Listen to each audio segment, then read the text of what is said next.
Hagadvach, everybody.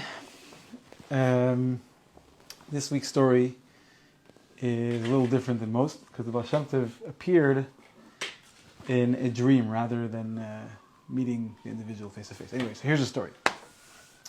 There was once a very rich man who lived in the town of Akap. I hope I'm saying that city name correctly.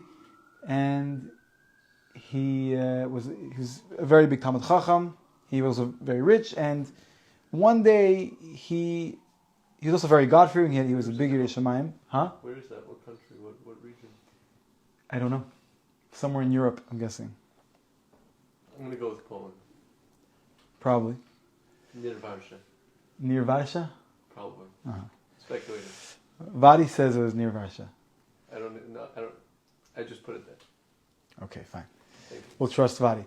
Anyway, so he was a big Talmid Chacham, and he was a big Yirei Shamayim, and one day he really wanted to fulfill the mitzvah of writing a Sefer Torah. And so one day he decided to take care of this writing a Sefer Torah, and he got the most God-fearing scribe, the most God-fearing sefer he could find, and he paid to have the best,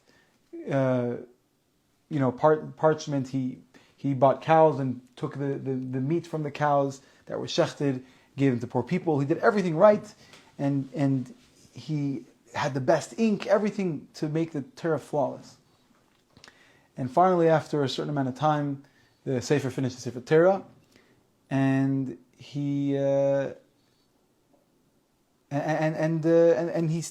makes a whole event, a Sefer Torah, and he invites all the important people in the community, the Rabbanim, the Chazanim, anybody who was a chashuv important person, he invited. But the news traveled around town that there was going to be a Sefer Torah. And there was one guy, a water carrier, who was a Pashta guy. He heard this Sefer Torah. He thought, of course, he'd be welcome to join. He was part of a show called Tehillim. That's the people they would write. They were very Pashta. They didn't know how to learn. They weren't very, very learned, but they would every morning go to shul and say Tehillim and finish the whole Tehillim every single morning. And as we know, that Ba'al Shem Tov revealed, and by Chassidim we know that it's actually one of the highest things you could do to say Tehillim. So, anyway, so he unassumingly comes and he shows up and he sits at his seat, the first seat that he sees. This seat happened to be reserved for a very high rank, whatever, someone with a lot of status, chashuv, important person.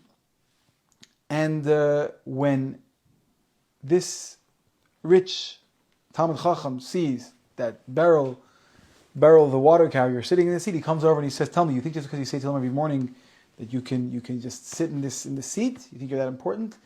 And Beryl understood, and he left. And he actually prepared this Talmid Chacham, let's call him Moshe, I don't know, whatever.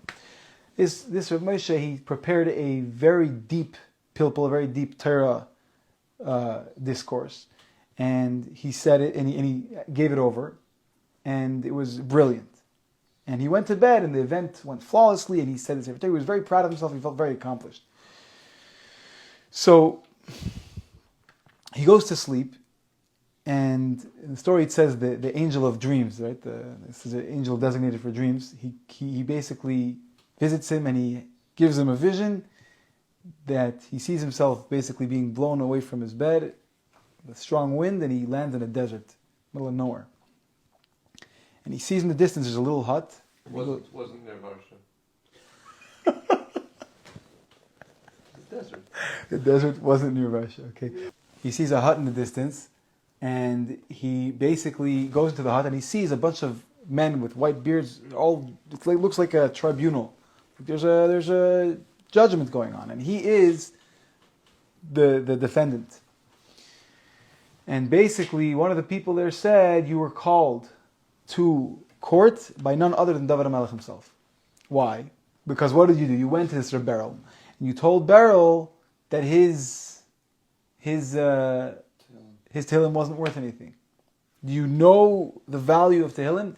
And basically, as we know, right, it's a very valuable thing. And he just basically ridiculed and was mezalzel. He made as if it was nothing. So and his sentence was, he said his sentence was death.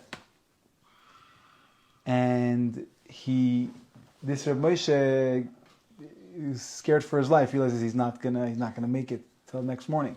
All of a sudden, someone else comes up. Who was it? It was the Ba'al Shem Tov. Ba'al Shem Tov says, how is it going to help if this person passed away? For Moshe, what's going to happen? Number one, he's a Talmud Chacham. His Torah is valuable. Number two, no one's going to know about this story. It's not going to help it. He's going to die. No one's going to know the value of Tehillim. Send him back. Let him live, and let him fix his problem. Let him publicize the story, so people should know the value of saying Tehillim. And so he there's another, strong wind. It blows him back to a cup closer to Varsha, and he lands in his bed, and then he wakes up from his dream in a cold sweat. The next morning, he goes to the Chevra Tehillim, to the shul. He apologized to Rebel in public, and he says the story in its entirety. And from then on, in the morning, he would go and join Chevra Tehillim. He would sit with the simple folk, and he would say Tehillim every single morning. So anyway, as many stories go, we underestimate the power of sincerity. Sometimes sincerity can, trump and can supersede brilliance and even the highest level of connection. Seemingly the highest level of connection to Hashem. What? Just demonetize the video by saying Trump. I demonetized video by saying Trump. Nebuch. Anyways, a good Tevach, people. Thank you for joining. I think you should point out that it's not necessarily sincerity, because it could be this Moshe was also sincere. It could be he's also sincere, but I think it's specifically the power of Tehillim. Right. So first, right. It's Tehillim specifically.